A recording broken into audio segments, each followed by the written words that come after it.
quite a bit relaxed. Obviously, we already know post shows, media scrum, whatever you want to call it, they can be relaxed. That was too relaxed. The fact that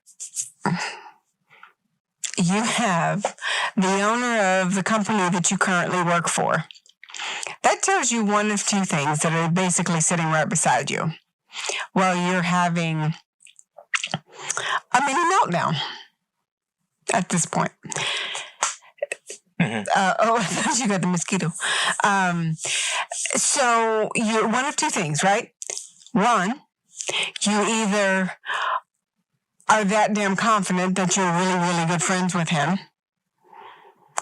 or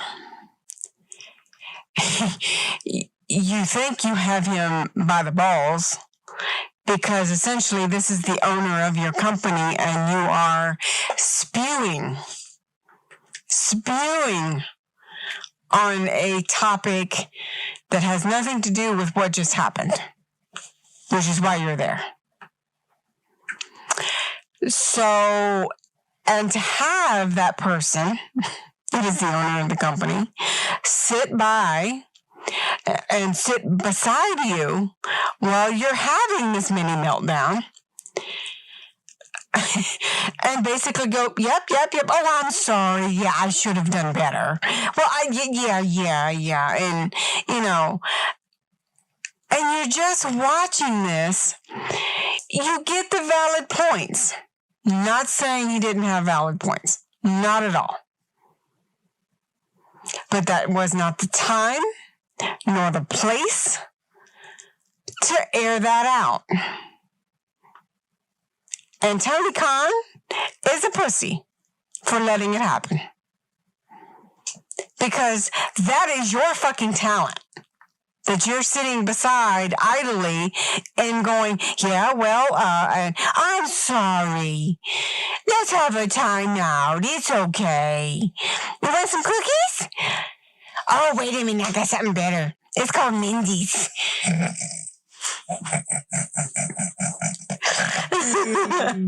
Shit. It just was 15 minutes of bitching. I mean, like, I didn't get my way. This is why this is terrible. I don't think that y'all are doing diddly shit for me, and it wasn't handled properly. Okay. And shame on you, Tony Khan, because you are the owner of this company, and you let it happen. You let it happen in front of your face in the media. I mean, unless you just wanted more eyes on the product. Other than that, that makes no sense. Because, to be honest with you, what should have happened, which probably only didn't happen because they might have beat his ass sooner.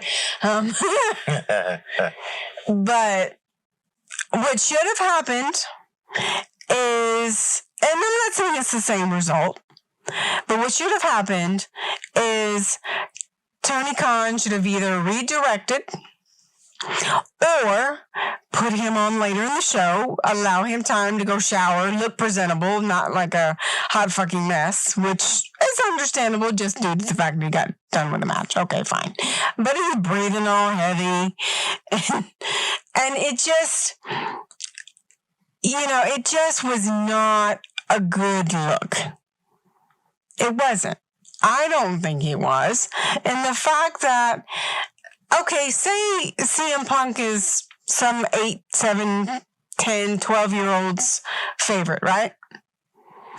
Okay, well, he's watching this man belittle another man and cussing him the fuck out because of something that happened, 8 to 7 years ago because somebody brought his name up and you're still hurt about it? Okay, fine. Yeah, you're hurt. Move on. Move on with it. It is a thing. It happened. It's in the past. Somebody brought it the fuck up. Oops. Okay. Well, yeah, that was fucked up. But guess what? It doesn't belong in you having a rebuttal in a fucking post-match commentary. Doesn't belong there. And if you wanted to say something, okay, 1 sentence, 2 max. Yeah, that's unfortunate it came out. But I have my own feelings on it. I won't discuss them here. That's how you shut motherfuckers up. Because what you just did was feed into some more bullshit, which got you a whole lot more of negative shit than what would have happened if you'd have just kept your mouth shut. That's my 2 cents on it. And that's just number 1. Again, I did not say he didn't have valid points, because I did agree with quite a bit of what he was saying. Such as?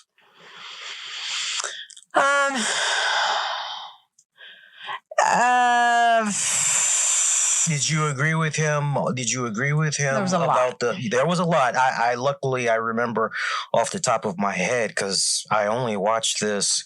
When I watched it with you, that was the first time I watched it in its entirety.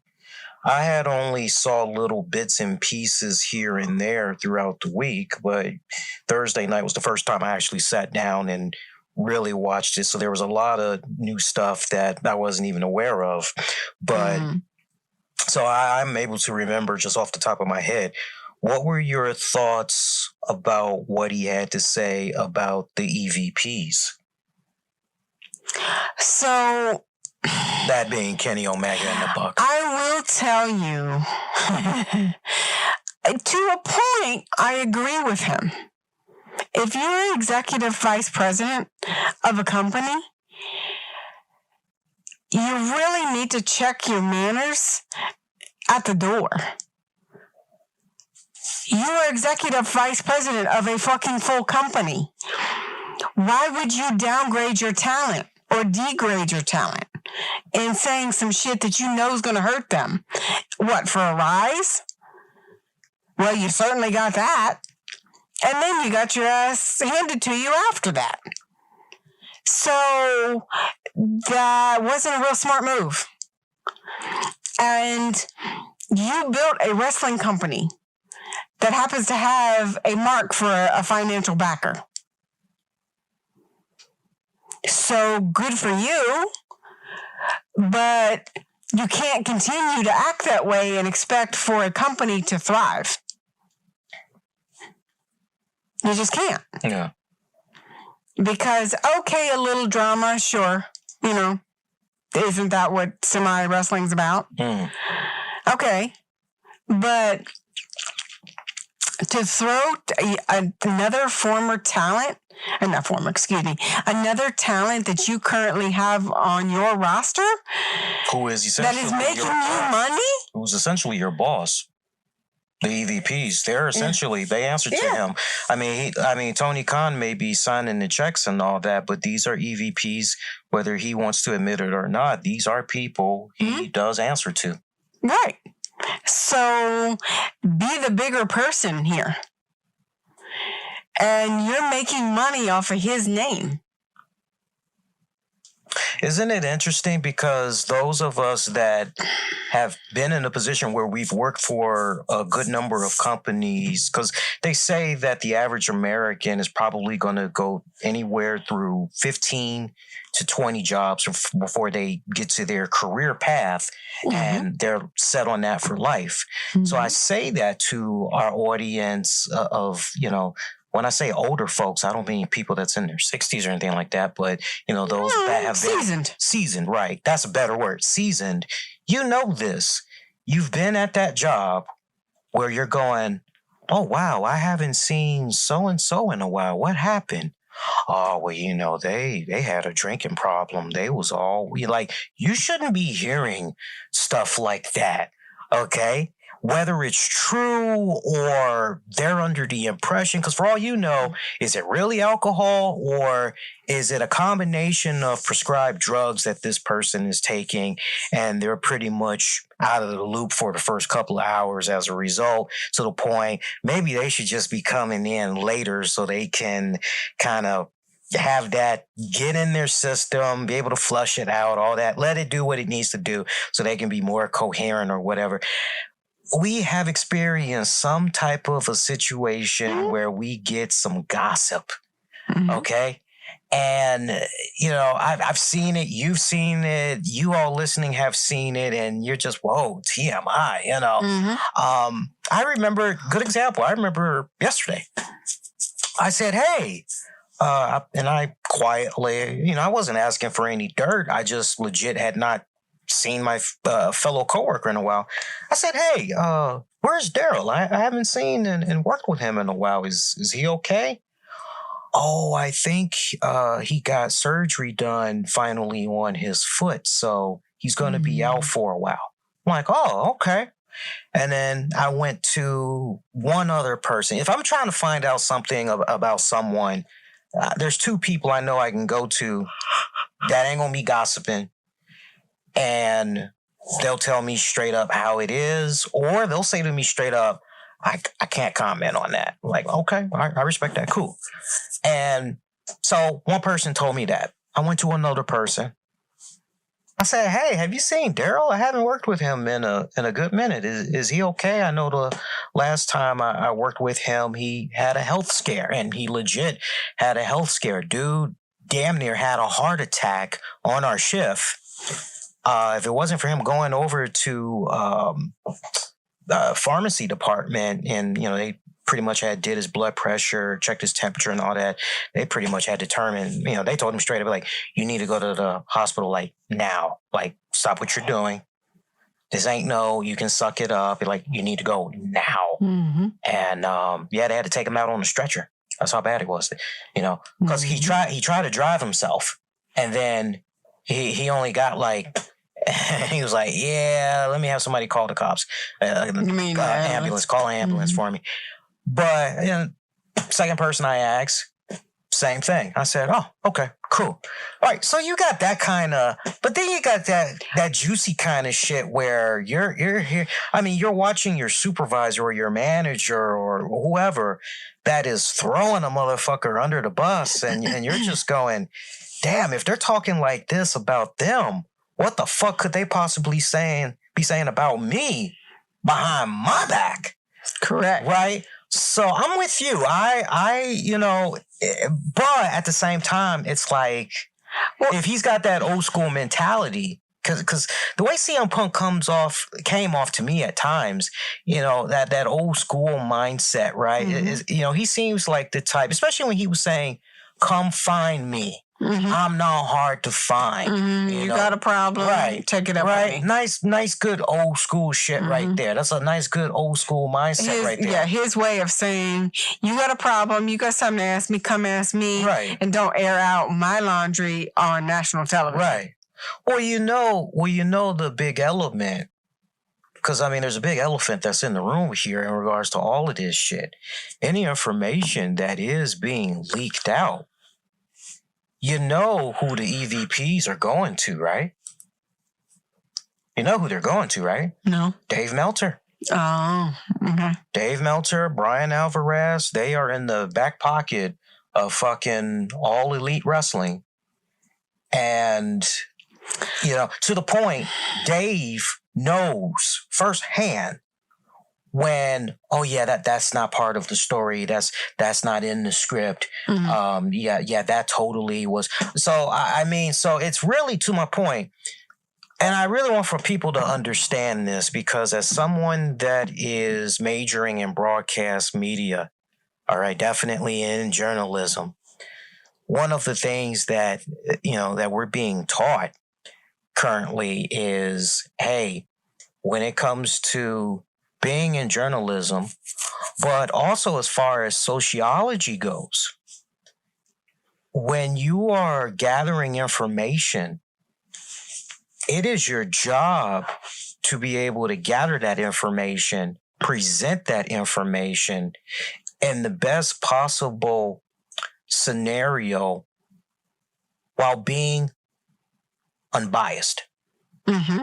And a lot of the stuff, yes. That's part of being a journalist. Right. And a lot of the stuff that Meltzer and Alvarez... is biased. Very biased.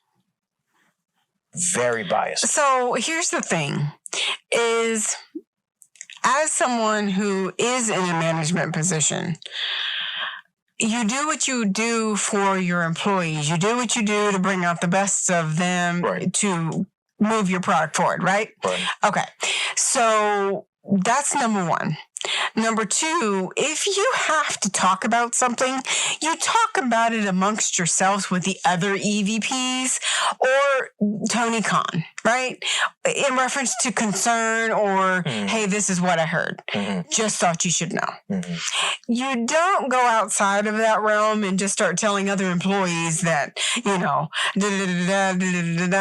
That's how speculation starts. That's how bullshit starts. And that's exactly what happened. And it just becomes this big snowball effect. Now, it doesn't help that you have journalists that are biased and will help you with leaking that out or tidbits or little crumbs or whatever have you. So it's really a big it's almost a black eye for AEW. Yeah. So most people will go ahead and over time will just whatever. It's, whatever. But for those people involved, they won't forget. No. So we talked about the EVPs just now, right? So that's one. Was he on point in regards to what he had to say about Scott Colton, about Colt Cabana, or did you just feel that was, I've had some time to think about that, and I just kind of felt like only thing that I did not agree with, and I guess he was using it for perspective, but he didn't really have to bring his mother into it. Yeah.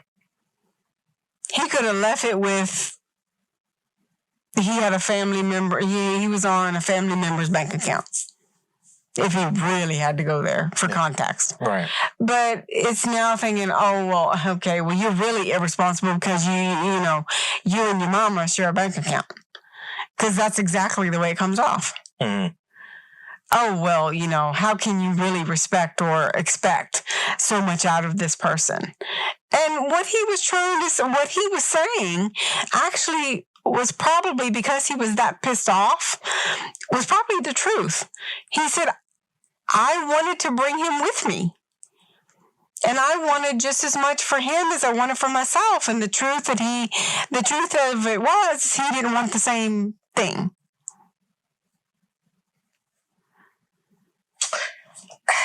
But, can I ask you something in regards to that? I tried tackling this on the show this week, and I'm still dumbfounded by this, and maybe those that's listening right now, maybe they can connect the dots.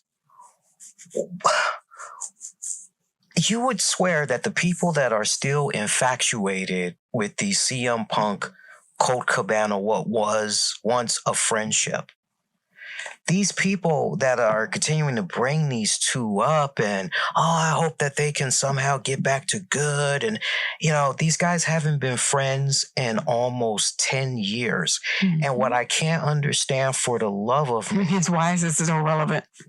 Because those that have been in some type of a relationship, I don't mean a sexual relationship, but just a friendship. Okay. Every relationship has its respected season. Mm-hmm. So what I can't understand for the love of me is why people, even if you were to say to me, they were friends for 20 years. It's like, okay, and I hate to use me as an example, but as I said on Wednesday's show, I said, look, I was friends with two people I thought I was going to grow old and die with. We all be laughing on the fucking porch together, teeth missing, gray hair, all that shit, watching our grandkids or whatever. I had known these people since junior high to high school. We went through it all, just like Saved by the Bell, and then Saved by the Bell to college years, and then Saved by the Bell, you're an adult now, whatever the fuck series would come along. And, one day it was just, oh, Mish is giving me a heads up. He said that the audio on YouTube isn't playing. Well, I tell you what, fuck YouTube. Fuck YouTube. Fuck YouTube. Fuck them. Fuck them. I'm just going to end it right now. Fuck YouTube.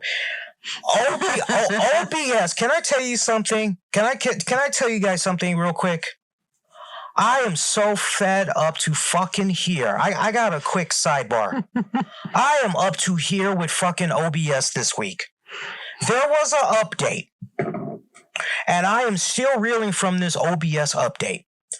OBS has just, and I thought I was the only one. I thought maybe, because sometimes I can be technologically illiterate. Sometimes I can, George, and in this particular case, I'm going online. Everybody's having the same fucking issues. So everybody's audio with this new OBS update, it's been wiped out.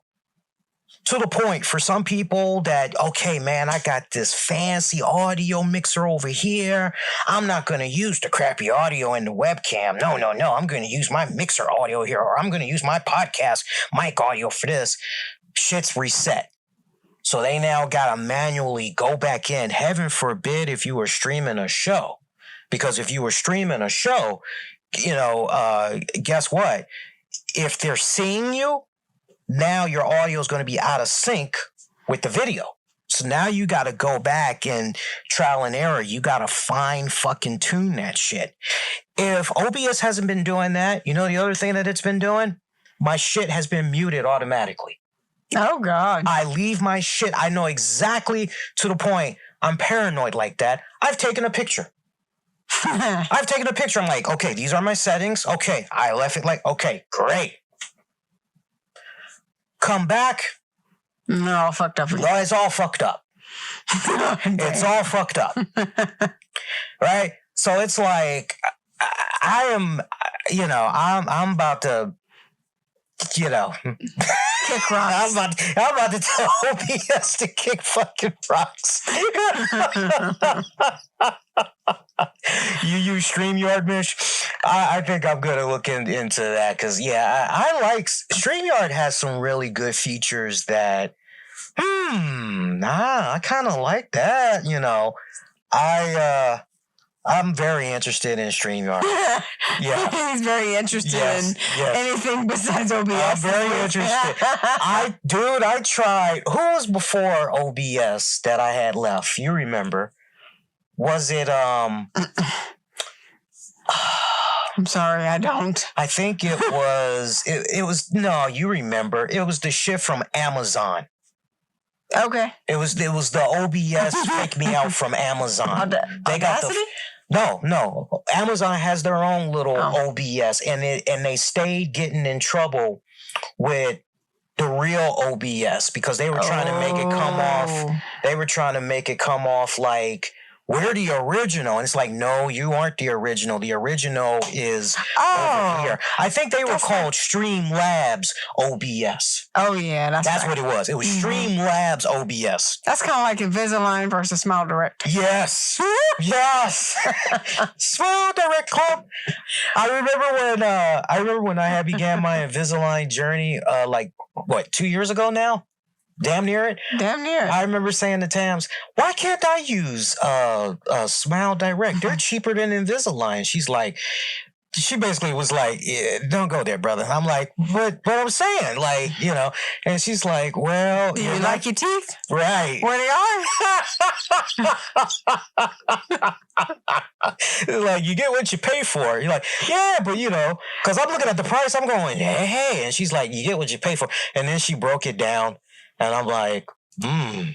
Okay, well, if it's like that, okay, fine. But I'm sorry, I didn't mean to fucking blow my load on OBS there. But like, OBS has been pissing me off all week. You guys have no idea. If I wasn't dealing with any of that shit, here's the other one. This was my favorite one. Dude, you're echoing. Like, huh?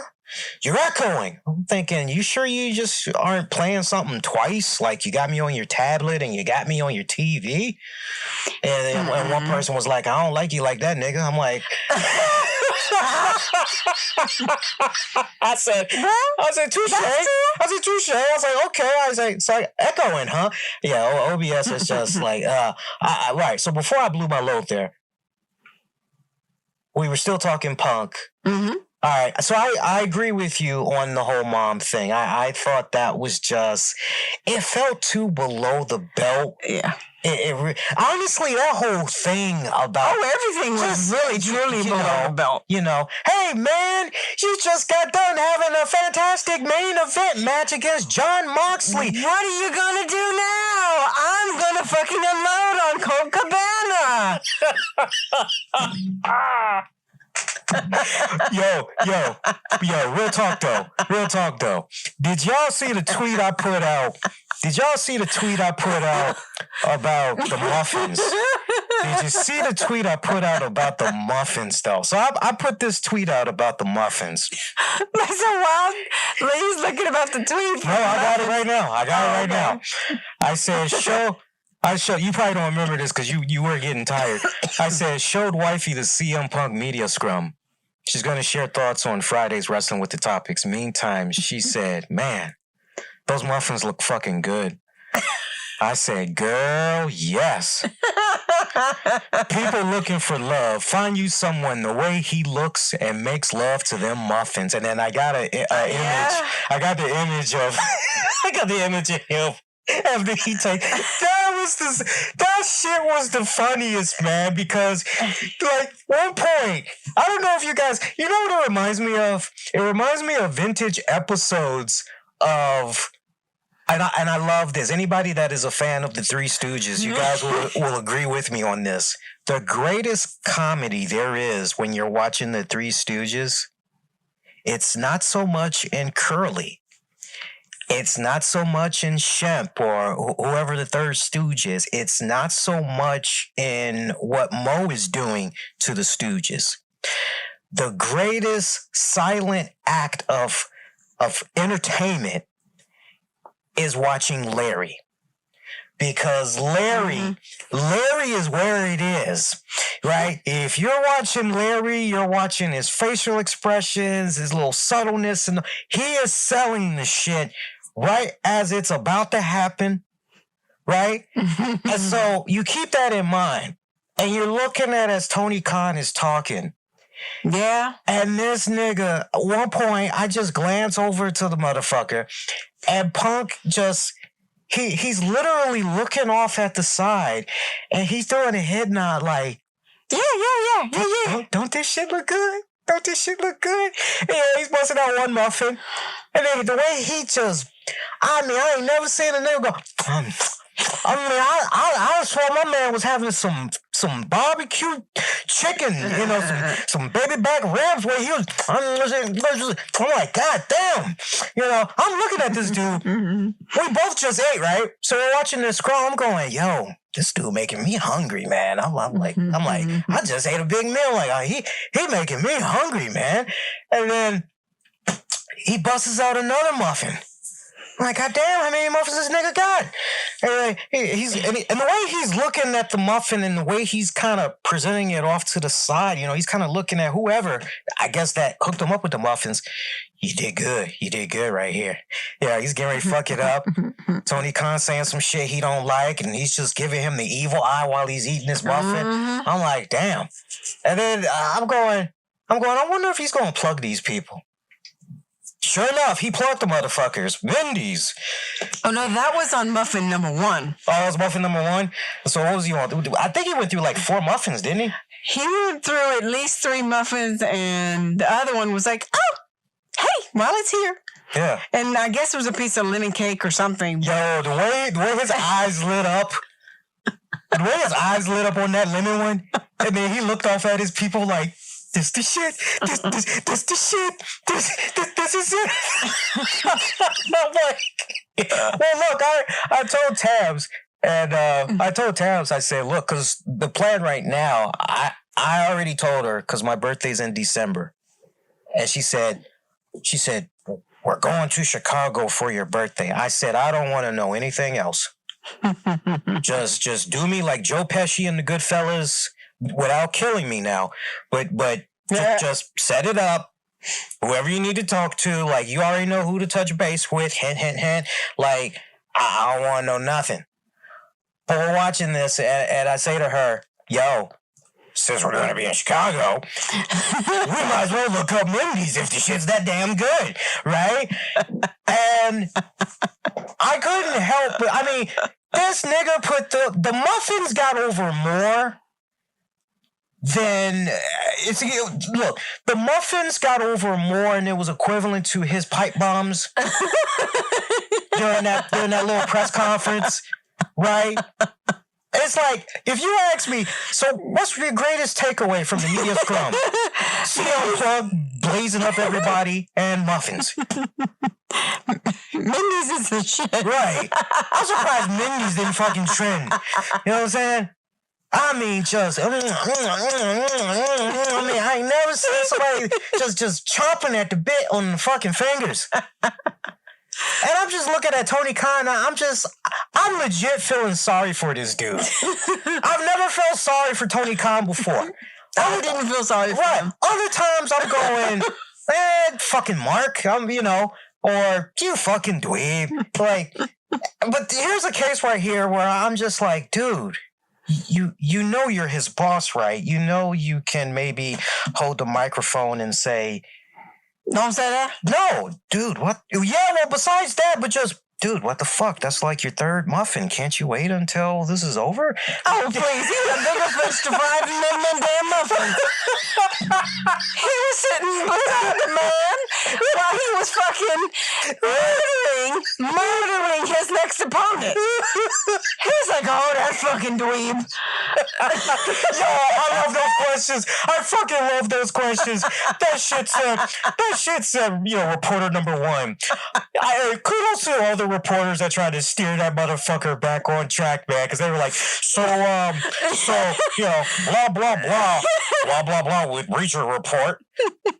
Yeah, so Punk and Khan, you can chime in on this one too. So with the triumphant return of MJF, making his return there after you won the championship, can you both talk a little bit about what it means to have MJF back, and what's the next chapter, and you got Punk just eating them up. Fucking prick, because he wants me to work with fucking pricks. He's just eating the muffin. Yeah, Tony Khan. Nevertheless, and Punk is just looking at him with the evil eye. With the evil eyes, he's just going through that fucking muffin. I'm like, dude, just put the fucking muffins down. Just chill. Maybe the muffins were helping him not kill him. Yo. What I say last night? I said, my man is raping them muffins like there's some weed in them, and we know he's straight edge. I would hate to see what happens if you put weed in them fucking muffins. Mindy's, what's up? Right? Because if a nigga gonna be fucking with those muffins like that and ain't no weed in them, I'd hate to see what happens when you put weed in them bitches. Thank you, Mish. I thought I was the only one that noticed that shit. Mish said, and he didn't even offer Tony none. Right? Nah. Did you see? Tony had to ask for whatever he was drinking. He was asking for the soda water. Don't tell you, but don't see, contrary to what a popular belief, I am a nice guy. Yeah. Yeah. You gave him one damn drink. Right, one fucking seltzer can of, you know, you were like, nah, here, you think two will hold you over? You think 2 or 3 will hold you over, little buddy? You know, no, he leaves him fucking 1, right? It's like, this nigga signing your paychecks, he shouldn't even have to ask, right? Here, take the damn case. I wish I was eating fucking muffins right next to my fucking boss, you know, and not offer them, you know, fucking 1. Like, I got like a box of muffins all to myself, right? That reminds me of when I was in high school. I remember me and my friends, I always remember this moment. I don't know why, but we went to go see this movie together. And everybody's got their juju beans, raisinets, and all that other fucking shit. I got like this triple XL thing of fucking popcorn. And I am just, and my friend at the time, Milton, he's like, oh, yeah. His exact words, bruh, you gonna share some of that, right? And I looked at him, I said, nah. No, I paid for this. And he patted me on the belly and he said, and you wonder why you having problems. Oh, I got so fucking mad. I said, here. And he was spouting as he was eating the popcorn. I was like, ah, that did it. Like, you know, like, what the fuck, man? Nigga go through, you know CM Punk, he's really black though, right? Let me tell you how he's really black. Because he did a black people move. He gave Tony Khan 1 fucking joint of seltzer, whatever, right? And he took the rest. But then also, didn't even leave a muffin with him. Right? Not even 1 muffin. No, he took the box. That's what I'm saying. To the point, the last muffin that he was on, he made sure he walked out with that bitch. Yep, and the box. Oh, God. That shit was just hilarious, man. I can't wait to go to Mindy's, though. I will be taking a picture. And, you know, I'm going to be like, how do you do? CM Punk brought me here. I will have $30 worth of your muffins. Give me 1 of, you know. All you got? All you got. That's how I'm going to do it. Okay? I'm going to see if I can be in that fucking... You know, the last time I did that I acted like CM Punk the way he was tearing that up was when we had White Castle in Chicago. Yeah. And we were on our way back on the highway. Mm-hmm. And that's the way I did my White Castle. Because I hadn't had White Castle in fucking the actual restaurant. I hadn't had it in years. And I was just making love of that shit, going through the fries. And I was like, yeah. At 2 o'clock in the morning, yes. 2 o'clock in the morning, yeah. So, what else on your mind from that whole media scrum there? So, not necessarily what you agree, but just other... I think if your boss is saying this is who you're going to work with next, or this is who we have thought about, planned on, whatever. Yeah. I don't think you essentially want to basically say, fuck you. And fuck that too. Versus, why do you have me work with these pricks? I don't want to do that. I don't have any respect for them. Just dogging them out. Literally. Dogging them out. I don't know. It was just like, wait a minute. Really? You do work for this company, right? You don't usually put down your opponents before you even have the first matchup with them to make it believable. It was weird.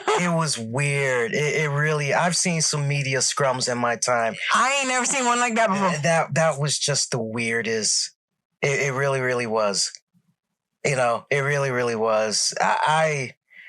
It's interesting. As long as I've been on the air and I've never seen anything, and I don't think we'll ever see anything quite like that ever again. At least I hope not. But that was just a Well, big that depends on whether Tony Khan grows some balls. Let me tell you something. Here's the thing. Before that whole altercation backstage went down, I honestly felt that despite how off the rails that was, I felt CM Punk was untouchable. Yeah.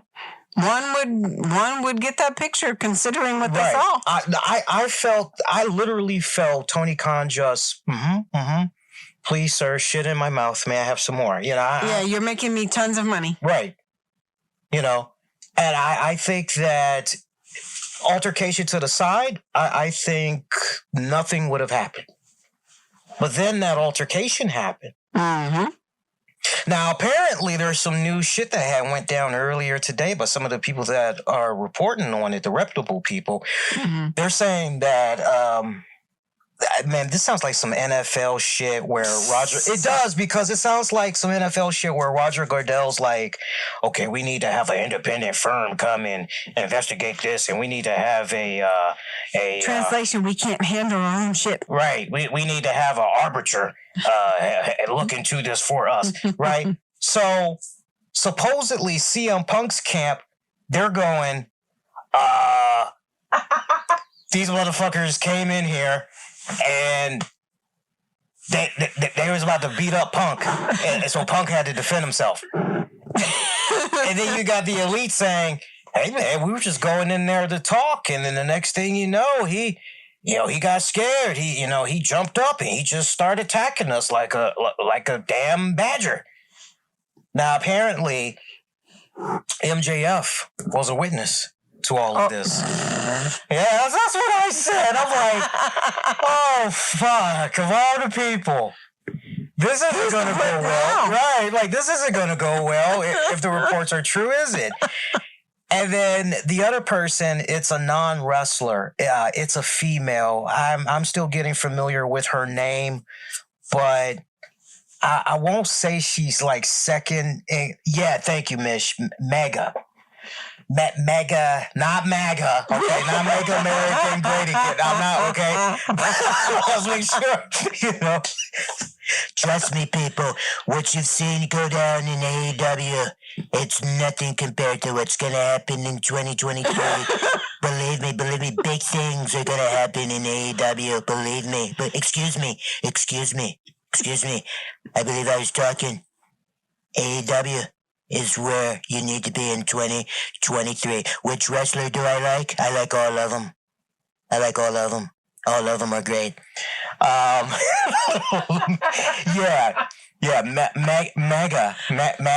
Megan, whatever. Megan. I'm just gonna call her Mega. Apparently she's second in command. That much I kind of remember. She. And she's also the Jackson Jaguars attorney. So apparently her and MJF were backstage and they saw this. So they're witnesses.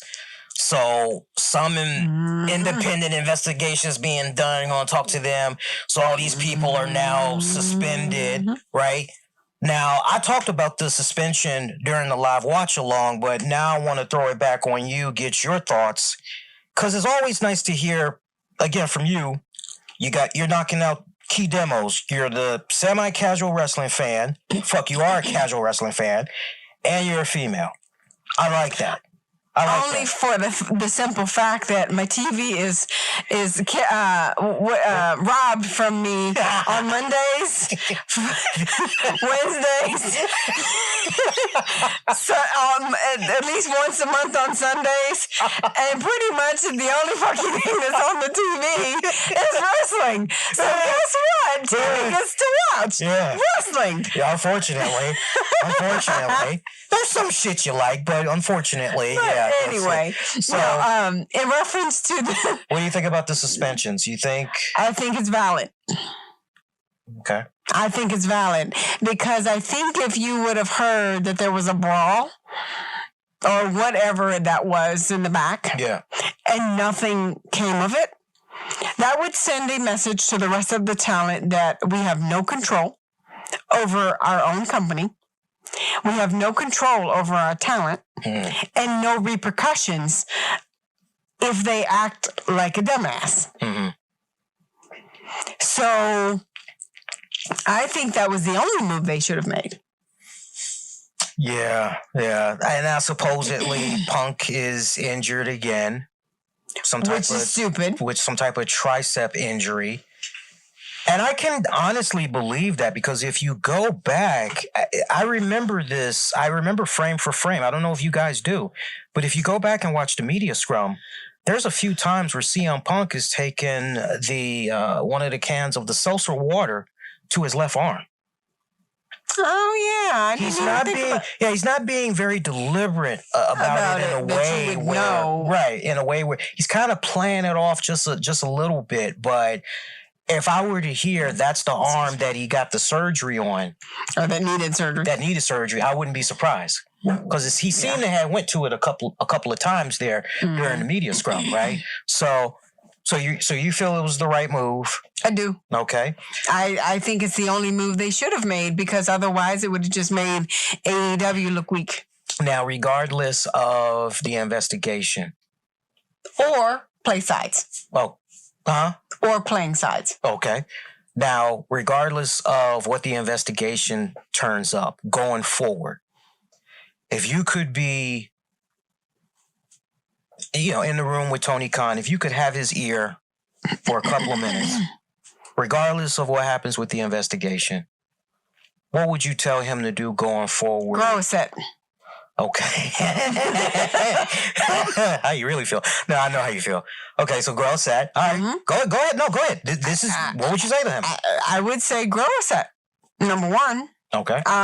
Number two, stop trying to be everybody's friend.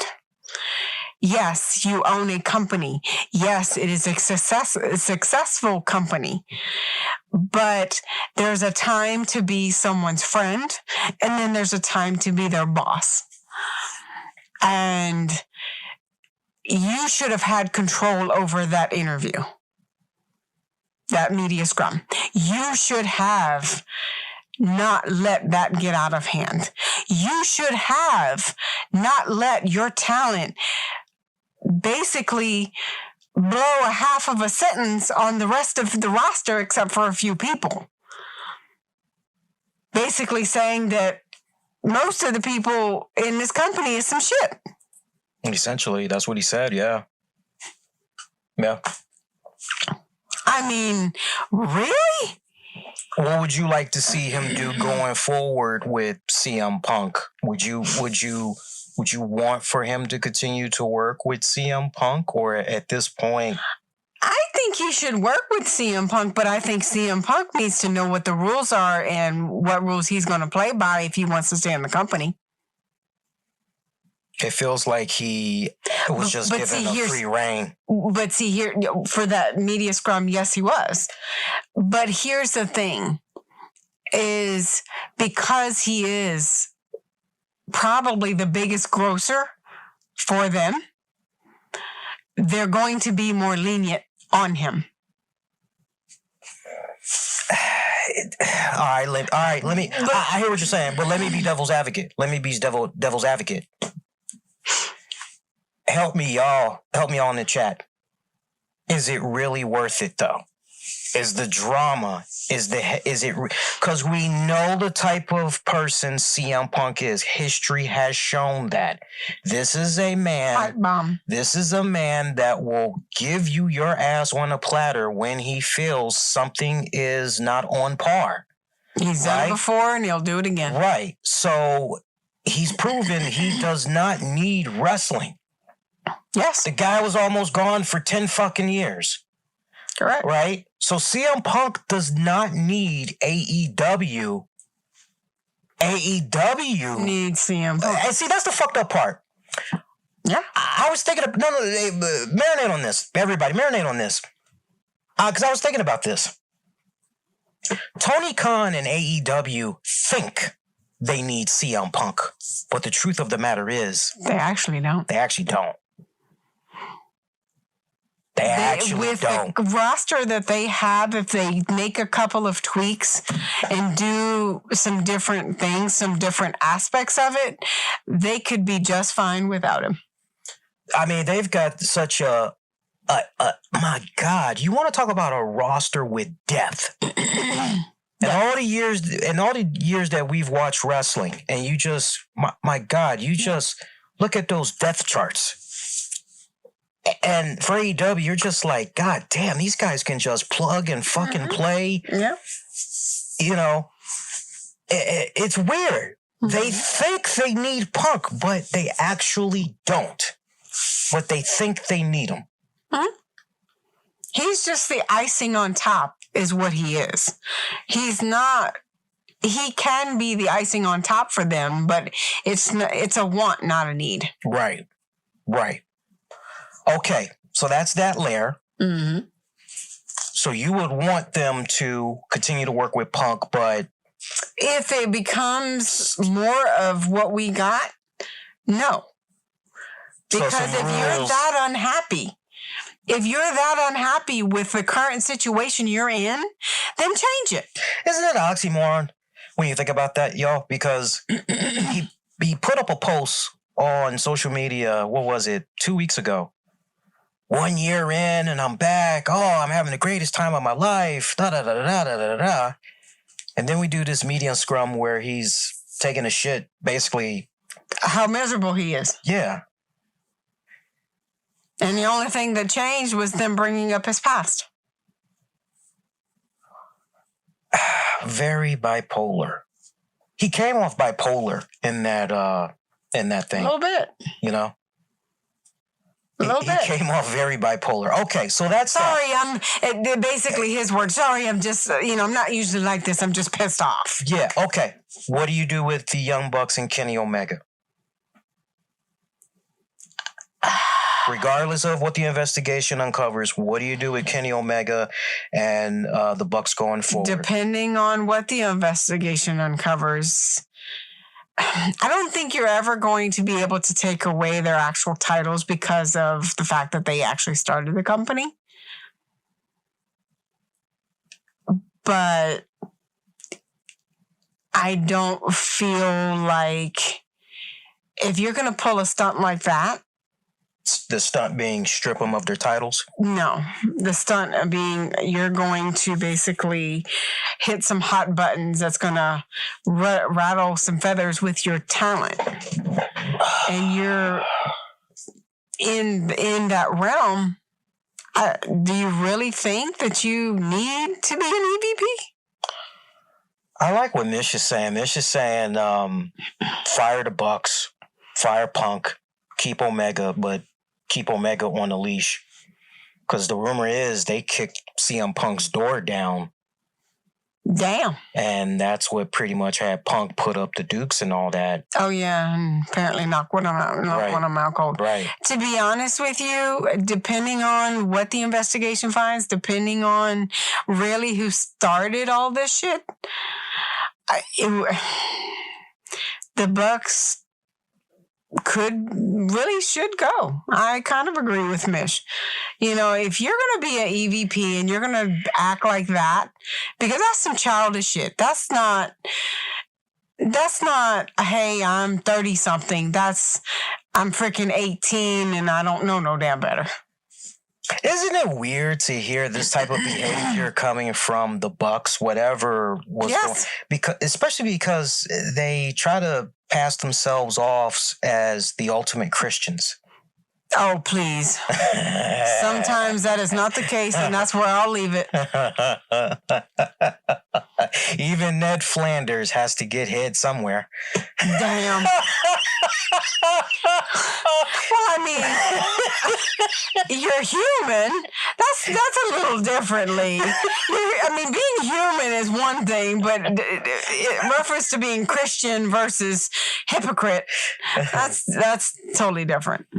The Lord said it's so wrong to go and have sex extramarital affairs there. Pardon me. Good kind hooker, can you hook me up there? What can I do you for? Oh, man. That's what she said. That's what she said. That's a lot. That's what she said. So I don't know. I'm on the fence. I would have to say keep Omega. But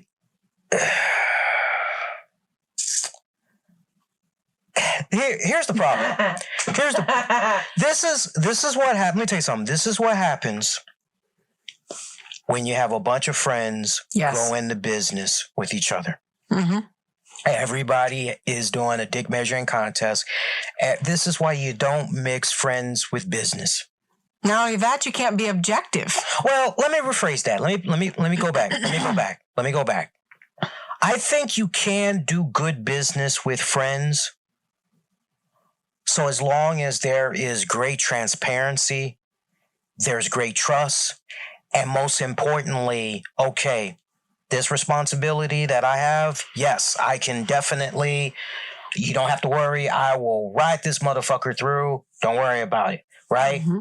But in this particular case, what sadly was not on their side when they all entered this together was the previous experience. Mm-hmm.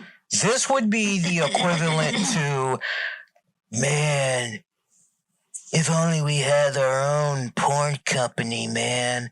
I'm telling you, we'd make some really good porn. Yeah, man, like... but nobody's ever worked a camera. Right, nobody's ever worked a camera, right? Nobody knows, about the distribution deals, what all goes into that. Printing, how to make it. Exactly. Nobody knows all that. But yeah, we're in the porn industry. You're right, we're in the porn industry. Right. We'll fucking figure it out as we go. That's how I look at the elite. Yeah. That's how I look at the elite. That's how I look at Tony Khan. Yes, I remember the first year. Of it. Yes. That first year of AEW, Cody was the fucking man. Cody was the glue. That shit seemed well oiled. Yes. It seemed, okay, well, a bunch of kids, but okay, well, you got Cody, right? And I know Jericho was there, but I know in my heart of hearts, I know Jericho was definitely there from a advising standpoint and all that shit, but I just have this feeling that Jericho just pretty much was like, this is only as far as I'm willing to go. No more, no less. And to my point about Jericho, by the way, I have a feeling he probably doesn't want it. And I swear to God, anybody that hears this that plans on going on the Jericho cruise next year, and you get a chance to ask him a question, or you get a chance to interview him between now and then, ask him this question, which is, if a position presented itself where you could be an EVP of AEW, would you accept it? Why? Or why not? Or rather, if not, why not? I'm very curious what his answer to that would be, because going back to that media scrum, I don't know how you all felt, but after watching the way he commanded the scene and the way he was able to get that shit back on track. Some people will say, nah, but Swerve and Our Glory came out next, and then it was Tony. You were still fixated on the muffins from Mindy's and the shit Phil said, okay? But when Jericho came to the scene, you're going, oh, he washed up. He looks good, and he's very articulate. Wow, you actually start to notice that other people. I was like, oh, they had time to wash up. They look presentable. Right. Not Phil, But my tights are brown. They used to be white. Yeah. They're kind of brown reddish.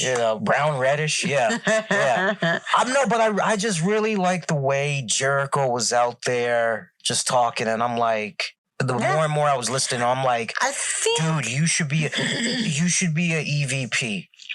I will agree with CM Punk on this standpoint. We got these EVPs. Right? How does this sound, y'all? Chris Jericho, Jim Ross, they're your EVPs. a lot of experience behind that. Okay? Chris Jericho, Jim Ross, those are your EVPs. Do you really need 4? Essentially 5? No. You had 5 at one point. Do you really need 5? You don't. We're talking 5 guys, and I ain't talking about the burgers. They gave those guys the title of EVP just because they happened to be around and start up the company, but didn't deserve the title. And secondly, if you're getting together with a bunch of friends to start up a company, yeah, that's great. But you can't be objective. And if you are objective, then that means you just have a really good backbone. Yeah. But not normally. And I would say this, that he probably would take it, but his wrestling career would have to be done. Yeah. I would agree with that.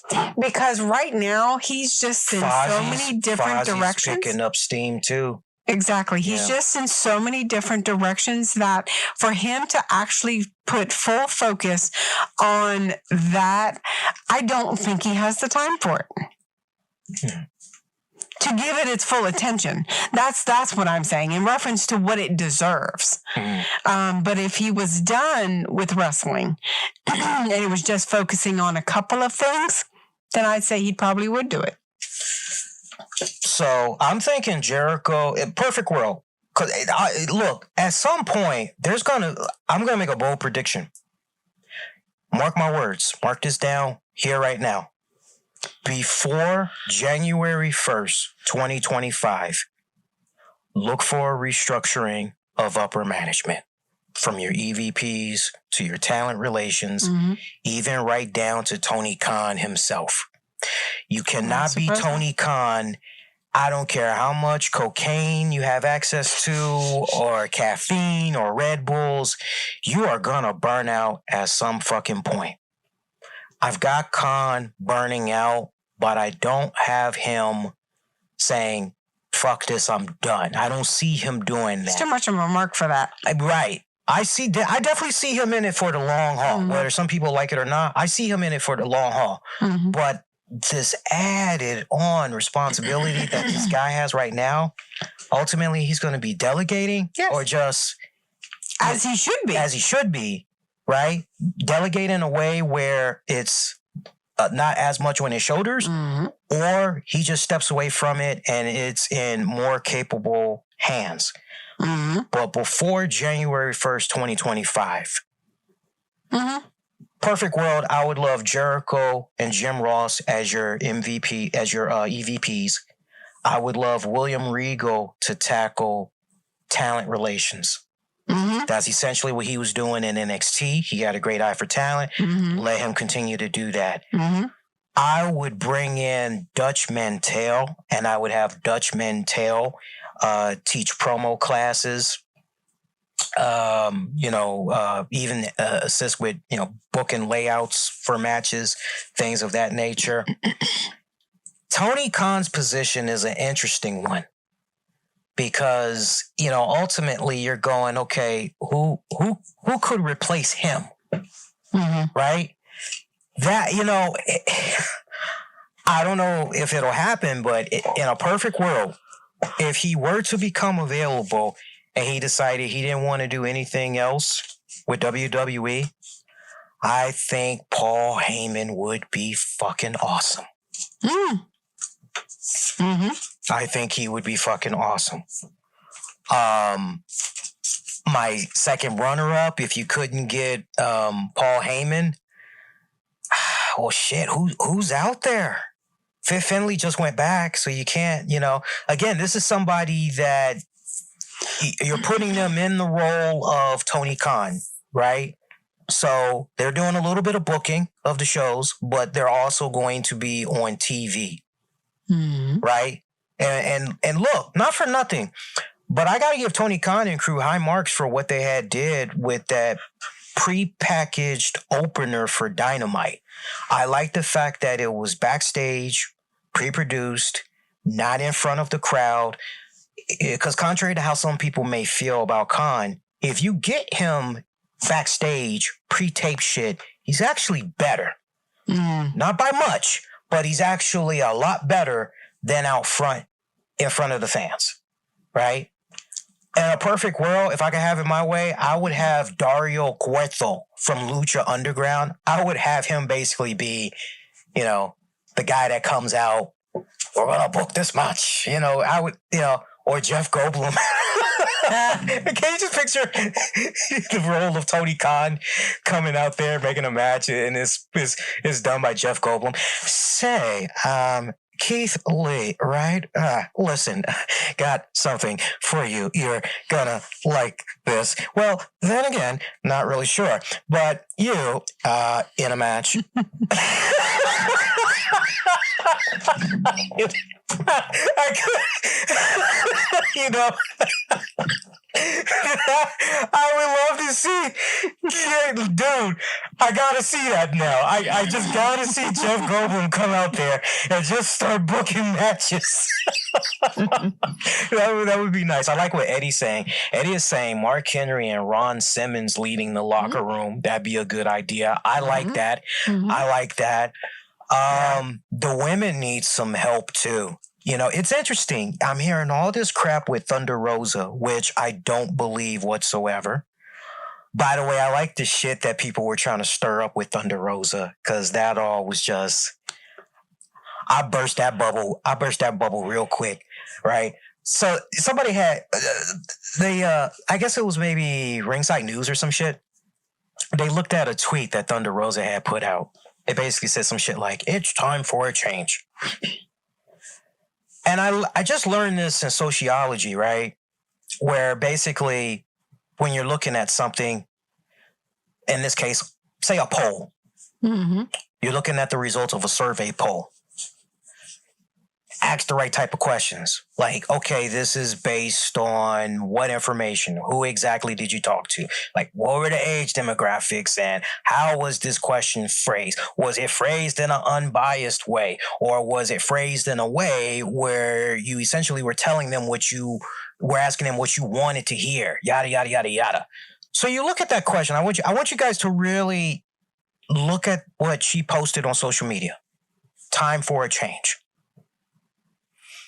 Now, anybody that has even remotely thought about journalism, broadcast media, or is just universally open-minded, you go, and what does that change persist of? What does it consist of? Change mentally, change spiritually, change emotionally, change professionally? I didn't see one fucking person in the comments. Always jump to conclusion. It's up to the conclusion. So you had Ringside News. Thunder Rosa leaving AEW. And I'm like, you don't say. I had fun making fun of them and everybody else because I was like, y'all don't know this because, well, we all, the inner circle, we know this. But the general circle don't know this. I'm like, my boy Julian Cannon just got done sitting down talking with Thunder Rosa. Talked about AEW. Talked about the all-out pay-per-view. Talked about her little outreach program. Now, I don't know about you, but somebody that is on their way out the door, since when are they going to put over a company that they're rolling out from? True. And this interview was done just a couple of days before the pay-per-view. And it was like, everybody, she's leaving.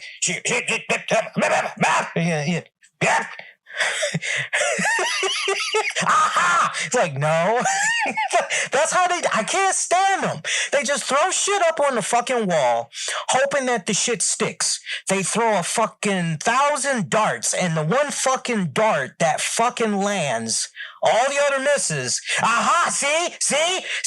We told you. Yeah, but it took you 999 darts. yeah, but that 1,000 dart, that was it. It was like, whatever, dude. I know, right? You just got into a point where once you see it's ringside news, you just go, I'm not going to justify or dignify myself by clicking that. I already know what time it is. So, yeah, no. MJF, what are you saying here? Thanks, Punked Enigma. With everything going on in the world, it's nice to know we have real and neutral journalists hard at work. Oh, my God. Fuck yeah, MJF. Roasting the hell out of ringside news. Can we also, look, I love seeing this. Can we now start roasting Brian Alvarez and Dave Meltzer? Because, look, let me tell you something. CM Punk gave these guys an opportunity to pretty much say their piece right then and there at the media scrum. Yeah. They didn't do it. Yeah, they did. They didn't do it. To the point, CM Punk, Dave, what did I do? You got Dave. I don't know. You know, whatever the fuck. Alvarez, you know. Both of these, Alvarez particularly, talking a real good game. I can't stand I'm sorry. I'm not sorry. I would rather be, that's why I can't do this shit. Because the one time I would be invited to a press media joint for AEW, I promise you it would be my last. Because I would ask the right fucking questions. And not in a combative way, but I would fucking, okay, I hear where you're coming from. But with all due respect, you still didn't answer my question respectfully.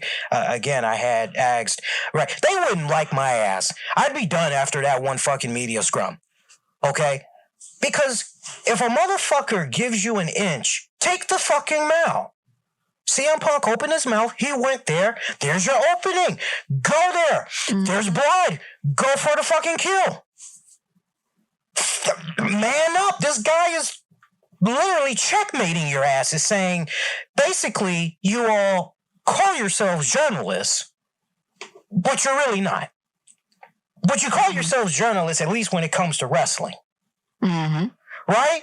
Okay, you had an opportunity to take his feet to the fire, and you didn't do it. And instead, you talk shit on your podcast. Yeah, nah. So that's another way of where he's old school. He's basically saying, okay, and now what? I got you in front of my face, and now what? Where's the post? And basically, they clammed up. Somebody do me a favor. Somebody find me the post, because I can't find it right now. Somebody in the chat, find me the post where Alvarez was talking shit. I know Meltzer had said something earlier today, and I laughed my ass off when he said it, because it had something to do with Punk, and he basically said some shit like, well, they don't want him back. And I'm thinking to myself, no, Dave, you don't want Punk back. Let's be real. Mm. You know, he's making fun of your boys in the Elite, you know, who you just love, okay? Mm-hmm. And anybody that's hurting your friends, you know, they are in direct, what is it? They are on your shit list. That's literally how I had perceived that. That's literally how I had fucking perceived that. Oh, yes, let's play this. This shit was hilarious.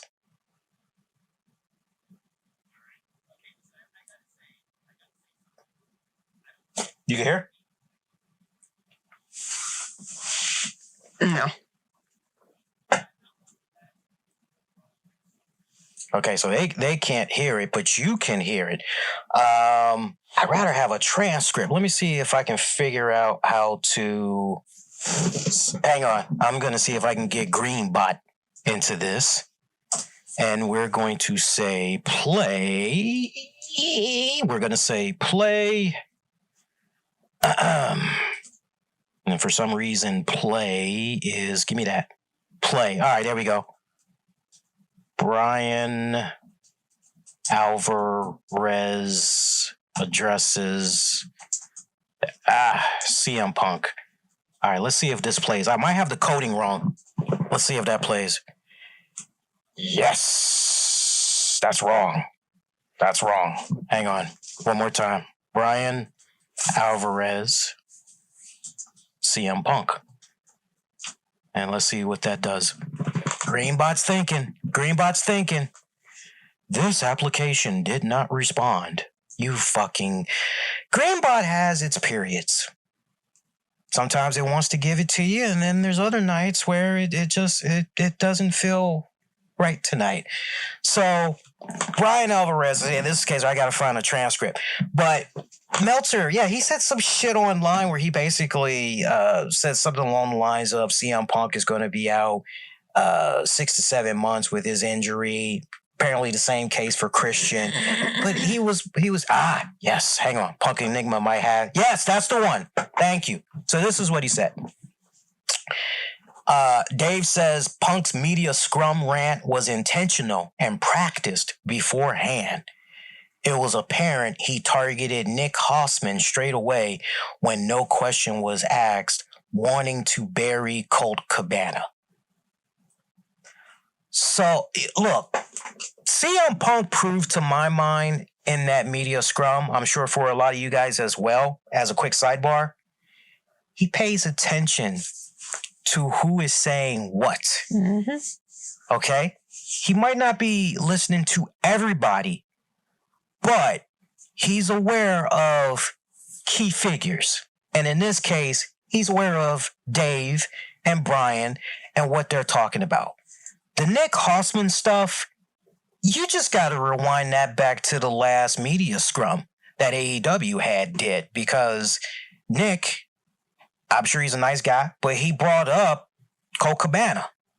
So I'm sure Punk was probably taking notes and mentally got a receipt for that ass. Honestly, what Punk should have said, if it would have been my black ass, I would have ignored Nick. I would have pretended I didn't even see him. And I'd have went with the next person, next question. That's just me. Anyway, Dave notes Punk talking about Hangman Adam Page not doing anything in the business is false. Says the pay-per-view's headline by Adam Page drew more than some of the ones Punk did. Well, if that was really the case, then why wasn't Hangman champion longer? Obviously, Hangman Adam Page, something wasn't brewing just right. Enough said on that one. Says the pay-per-view's headline by Adam Page drew more than some of the ones Punk did. He adds Page has been a key guy in building the company. Well, way to stick up for, this is his buddy. This is one of his buddies, okay? Dave says Punk has been a divisive figure and rubbing people off the wrong way in the locker room for a long time. Telling guys to not do that stuff that got them over and successful in the first place. Preaching old business philosophies. First of all, y'all back me up on this one. How many AEW talents went on interviews? Not even a gun to their head, just voluntarily. Oh man, it's great having CM Punk in the locker room, man. That guy's always back there in the gorilla position. He's watching all the matches. Yeah, I like having the access to him. Soon as I come back from a match, one of the first people I see is CM Punk, and he's right there, and man, he provides such great feedback. Great guy. Now all of a sudden he's a piece of shit. He's a piece of shit. He's rubbing people off the wrong way. He's being divisive. I'm not sticking up for the guy now. I'm just telling you. As somebody that is currently studying broadcast media, certain outlets I am discovering have their own fucking agenda. Mm-hmm. especially if they don't like your ass. Mm-hmm. Okay? Certain media. Fake news. Fake news. Fake news. Fake news, people. AEW. Remember that, people. All right. He adds that some listened while others didn't, which made Punk angry. Dave adds that Tony Khan should have stopped Punk when he started burying his guys. Says the Bucks have done way more for the business providing jobs than Punk ever did. I don't know about the last part.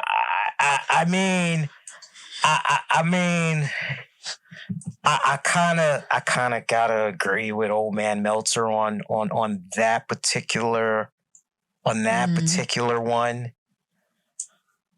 But if I have to choose between Bucks and CM Punk, see, here's the thing. We on some grown folk shit now. Mm-hmm. What you were doing before in your first couple of years, and ultimately, maybe that's why Cody left. Mm-hmm. You really stop and think about it. Maybe that's why Cody left. Because when you first started off, it's like, great. You got these kids that went into business. They started up this company. They found themselves a great money mark. And the rest is pretty much history. Okay? Super Nintendo, Sega Genesis. When I was dead broke, man, I couldn't picture this. Birthdays were the worst days. Now we drink champagne when we're thirsty. That's now the elite. Yeah. You know very well who you are. That's literally the elite. But here's the thing. You can only do so much flippity-doo-dah, flippity-day bullshit. Yeah. Right? To the point the audience is starting to get kind of bored. Right. And keen on the booking that there's that Chicago crowd at that all-out pay-per-view. I've always said for years, Chicago, New York, D.C., Baltimore, Jersey, Philly, New York. You want to know if something's working or not, put your shit in front of that crowd. They'll tell you how it is. Mm-hmm. And it was amazing when we all were in the Discord watching the pay-per-view, because how we were feeling about how certain matches were going to play out. That crowd in attendance was right there with us. And when the opposite was going on, you're like, normally, up till that pay-per-view, more please. That's the fans, especially those in attendance. Oh man, but the not backlash, but the feedback. Mm-hmm. It's like they're starting to wise up. Mm-hmm. So you got this bullshit. And what you're doing for the first year or two, that's, but okay, look, man, you do you want to continue to entertain 25 people, or do you want to entertain thousands? 25,000. Right. So that's kind of like perfect analogy. That 1 year where pretty much it was low budget and it was hot dogs and mac and cheese. Oh Lord, don't remind me. So that's the Bucks. Okay, well I come home and it's mac and cheese, and next day it's more mac and cheese, and mac and cheese again. So and maybe one day we just put some salt and pepper on it just to spice it up a little bit. I relate to this so well. I mean, she's literally telling my story, because I remember my first rodeo in college, doing college full-time, 2 full-time jobs. My money was thin. How thin, Lee? So thin, I couldn't see it. Badoosh. Whatever. So thin. No, my money was so thin.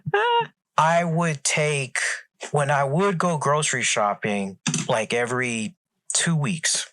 This was back in early 2000s, right? So like 2000, 2001. My grocery budget, I was a bachelor, every 2 weeks, I'd spend about $50 to $75. Now that's every time you go to the grocery store. Yo, $50 to $75 today.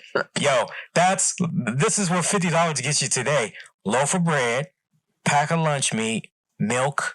That's it. That's it. Thank you, little boy. Come again. No, seriously. I mean, really, if you stop and think about it, that's really it. But no, back then, early 2000s. Yeah. Oh my God. This ties into the struggle meal, by the way. So I would get a week's worth of yogurt. Okay. I would get a week's worth of yogurt. I would get ramen noodles. Oh, Mish mentioned it. Ramen noodles. Yeah. I would get 2 boxes. Here's where the struggle meal came in. I would get 2 boxes of Velveeta Shell's mac and cheese. And I would get a pack of, is it Gentry? It starts with a G. It comes in a red package. Gentry hot dogs. Nasty ass fucking hot dogs. I would take 1 hot dog, because my joint would be an 8-pack usually. I would chop that 1 hot dog into the tiniest pieces humanly possible. And then I would take that box of mac and cheese that I would cook. Y'all know those Rubbermaid Tupperwares? Think about the smallest one. The one where okay, that's probably not the one for the dipping sauces. No. The next size up. Okay. The next size up. Okay? That's literally 4 or 5 fork bites or whatever, right? That size Rubbermaid bowl. I would evenly distribute the mac and cheese with the hot dog in 5 of those containers from that 1 box. Put a slice of bread with it. And that would be my dinner Monday through Friday. Okay? Now, some of you guys may say, what the fuck did you eat on your way to work, man? What did you, I would normally have a pack of ramen noodles.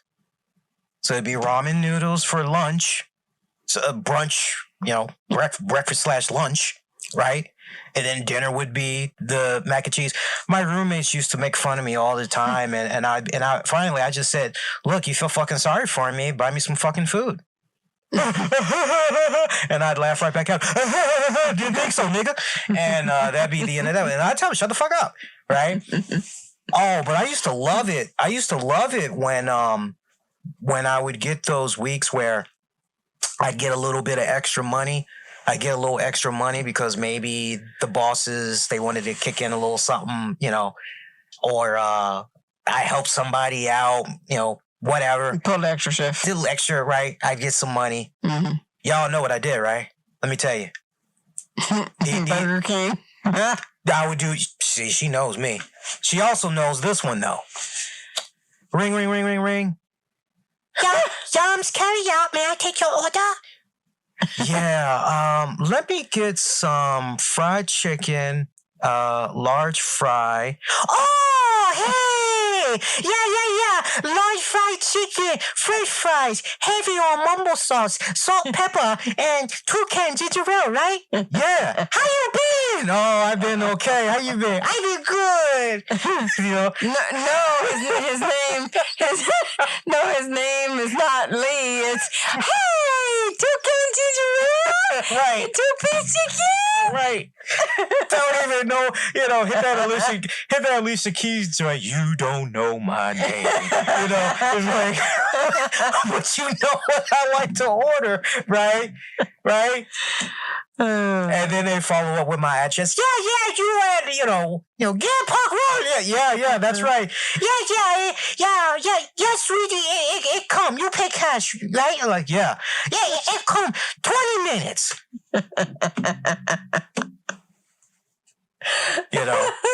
Got to a point I didn't even have to tell her, yo, can you make it extra crispy on the, she even, extra crispy, right? Yeah, extra crispy. Okay, baby.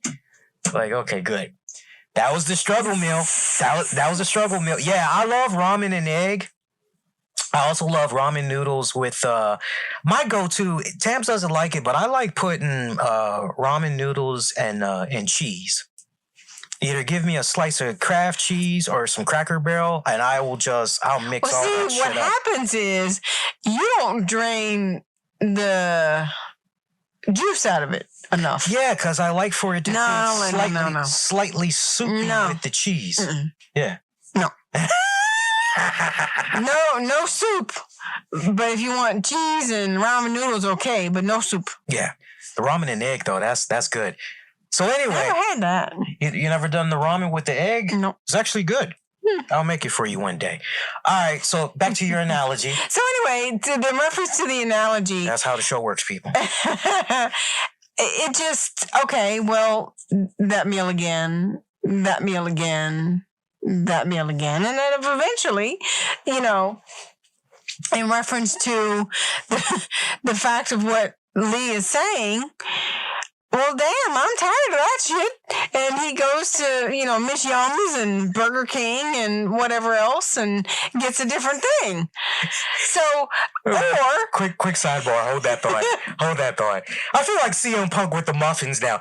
I feel so bad because, I hope I don't make anybody hungry. You know what was my favorite thing to eat back in the early 2000s? And it was from Burger King. It tastes like shit now when Burger King tried to bring it back, but back in the day, the Italian chicken marinara sandwich was the fucking shit back in the day. I don't know if they switched manufacturers or what, but today that sauce is nasty as fuck. And don't even get me started on the mozzarella. That mozzarella, ugh. Okay, but back in the day, oh man, if I felt like I wanted to put an extra 60 cents out there, I would get that sandwich because typically I would just get the original chicken sandwich. Because me and my best friend Ronald and Brian, we would always hit up the Burger King in Northwest Washington, over by DuPont Circle. The Burger King ain't there no more, but we used to go over there. And we get our sandwiches. You left, they went out of business. Yeah. Yeah, how about that? Yeah, we gave them a lot of money.